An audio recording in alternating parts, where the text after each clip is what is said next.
We often picture the founders of major world religions as these absolute creators, solitary figures just conjuring up entirely novel paradigms out of thin air. But what if we looked at them differently? Welcome to This Explainer. Today, we're going to take a real deep dive into a fascinating structural analysis of human history. We're exploring how the Buddha and Muhammad actually function not just as innovators, but as vital architects of religious restoration. We'll be looking at their roles through the lens of structural narratology to understand how they both acted as massive correctives against the institutional overgrowth of their respective eras. Here is our roadmap for today. We're going to start with the architecture of restoration, move into the context of corruption, look at two paths of correction, explore their methods of verification, discuss the paradox of reaccumulation, and finally, wrap up with the universal urge. All right, let's jump straight into part one, the architecture of restoration, or as I like to think of it, stripping away the overgrowth. This quote really hits the nail on the head. From a structural perspective, these foundational figures were basically what we'd call disruptors today. They didn't simply invent something from nothing, they were responding to specific historical corruptions by actively stripping away accretions. Think of accretions like barnacles on the hull of a ship. Over centuries, human institutions naturally consolidate power. They build massive bureaucracies, they gather all these ritual complexities, institutional distortions, and intricate priesthoods that eventually just completely obscured the essential original path they were supposed to protect. Both the Buddha and Muhammad recognized that the original architecture of human spiritual connection had been buried under the heavy weight of these man-made institutions, so their mission was fundamentally subtractive. They were scraping off the barnacles to restore the ship. That brings us right to Section 2, Contexts of Corruption, examining the specific accretions of their respective ages. See, a restorative mission is always defined by what it's trying to remove, and those sedimentary layers looked quite different in each context. Over in Vedic India, the Buddha was facing a system heavily dominated by sacerdotal mediation. Basically, a highly powerful priestly middleman was strictly required for you to communicate with the divine, and they often demanded a steep price or some incredibly complex sacrificial ritual. It was a world totally entangled in speculative metaphysics that offered everyday people very little practical relief. On the other hand, in the Arabian Peninsula, Muhammad confronted a milieu heavily defined by polytheistic cults, tribal superstitions, severe social injustices, and physical idols that were acting as intermediaries. But the core issue was identical.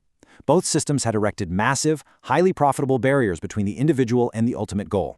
In the Islamic context, the urgent, pressing problem that needed correcting was shirk. Now, this wasn't just some abstract theological term, it was a systemic, economic, and social reality. The pre-Islamic Kaaba housed hundreds of idols representing various tribal deities. And these idols essentially functioned like a spiritual toll booth. They protected elite tribal economic interests and enforced social stratification. By associating these intermediaries with God, shirk created very tangible physical and social barriers. So the prophetic mission here was a hard reset, a restoration of the pure Abrahamic covenant, aimed at systematically tearing down these middlemen to clear the path between humanity and the transcendent. For the Buddha, the core problem was dukkha. Now, dukkha doesn't just translate to crying or physical pain. It's a bit deeper than that. It refers to the fundamental, out-of-kilter nature of existence. Imagine a wheel that just isn't sitting quite right on its axle, creating this constant, pervasive friction as it turns. That's dukkha. The Buddha realized that paying priests for expensive sacrifices or memorizing abstract philosophy was never, ever going to fix this internal psychological state. The old system was entirely external. The corrective required taking authority completely away from the sacrificial altar and relocating it directly into the disciplined mind of the individual practitioner. Let's move into Section 3, Two Paths of Correction, specifically the epistemic versus the revelatory approach. Okay, so while their overarching goals to simplify and correct were remarkably similar, the absolute foundation of their authority differed completely. The Buddha's authority was an experiential method. He acted sort of like a physician prescribing a cure, basically saying, hey, come and see for yourself. It was a discovered, testable procedure.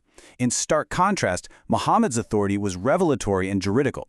Islamic sources present him as Rasul Allah, a messenger of God transmitting divine speech. He didn't discover a philosophical method. He acted as a herald delivering a divine king's decree, essentially saying, listen and obey, in order to restore a fractured moral order.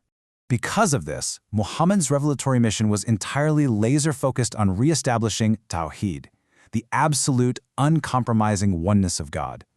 Because the root disease was polytheism and intermediary cults, the concept of tawhid had to be practically impenetrable. The very title of messenger was used as a deliberate, vital theological safeguard. By insisting over and over that he was only a mortal human vessel for the message, Muhammad was actively protecting against the exact kind of founder worship he was trying to dismantle in the first place. He ensured that the worship went through him directly to God, never to him. Just listen to this. Say, He is Allah, the One, Allah the eternal refuge. He neither begets nor is born, nor is there to him any equivalent. This Quranic chapter acts as the definitive doctrinal corrective of its time. It systematically negates any ontological dependency, meaning God absolutely does not rely on anything else to exist or function.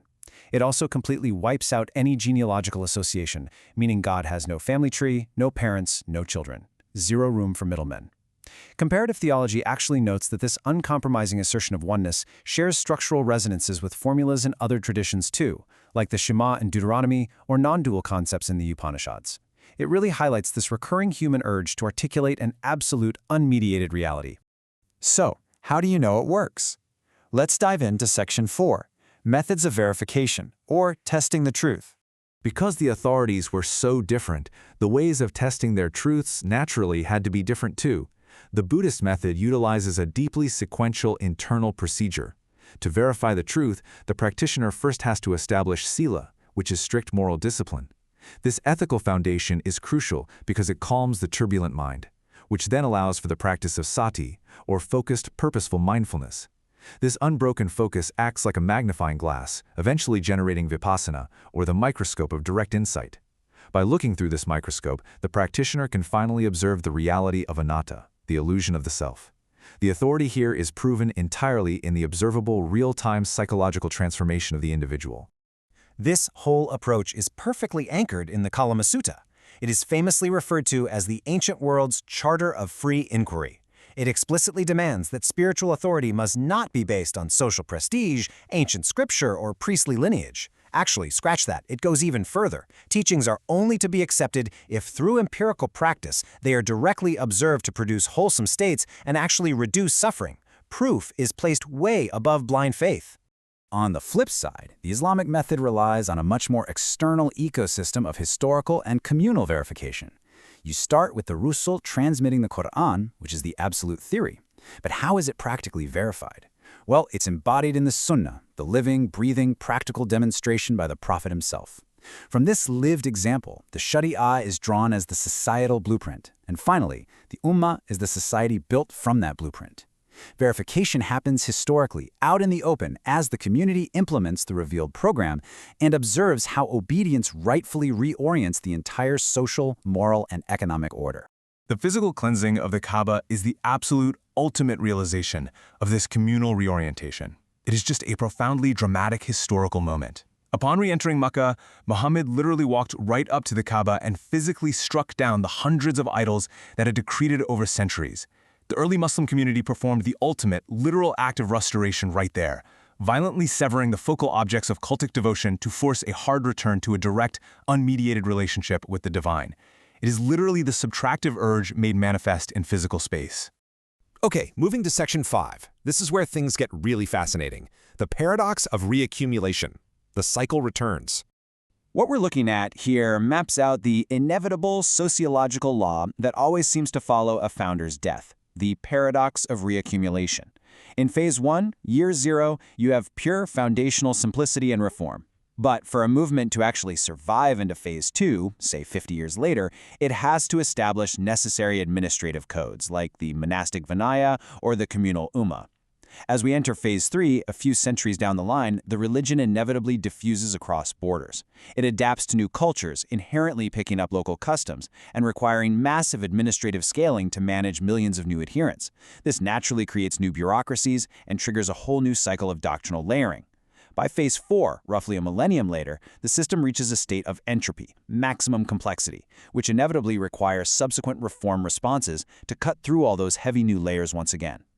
And this brings us to a really profound historical irony. The Buddha completely stripped away priesthoods and ritualism, right? Yet, over centuries of diffusion, Buddhism developed incredibly complex monastic hierarchies, vast scholastic systems like the Abhidhamma, and elaborate image cults. Muhammad fiercely stripped away intermediaries and shrine practices, yet Islamic history eventually saw the massive expansion of legal scholasticism in the form of the madhahib and popular devotion taking the shape of saint veneration and shrine visitations. The accretions inevitably returned, proving the old sociological law that institutions simply abhor a vacuum. Which leads us perfectly into our final section, number 6, the universal urge, or returning to the source. When you look at it side by side, the overarching problem of human institutional corruption and overgrowth is remarkably identical across time and geography. The role of the restorer is functionally the same, to remove the sediment. Yet the solutions are uniquely shaped by their distinct epistemic grounding. The Buddha heals his community through a procedural, internal, psychological process. Muhammad heals his community through a revealed, external, communal message.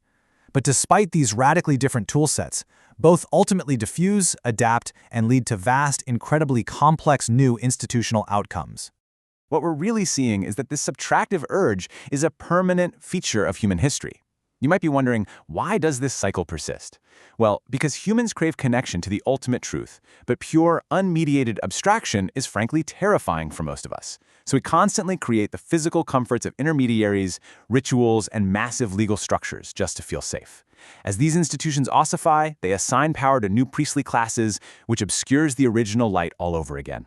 The restorer forces us to face the unvarnished truth again, providing the ultimate template for how humanity constantly seeks to hit the refresh button on its most sacred systems. Understanding this life cycle of faith gives us an incredibly powerful, clear lens for viewing not just the ancient past, but our present moment. I want to leave you with this to ponder. Consider the cyclical systems governing our own modern lives, our secular institutions, and our societies today. Are we currently existing in a state of foundational simplicity and direct connection? Or are we buried under the massive, complex weight of reaccumulation, just waiting for the next corrective figure to strip it all away? Think about it.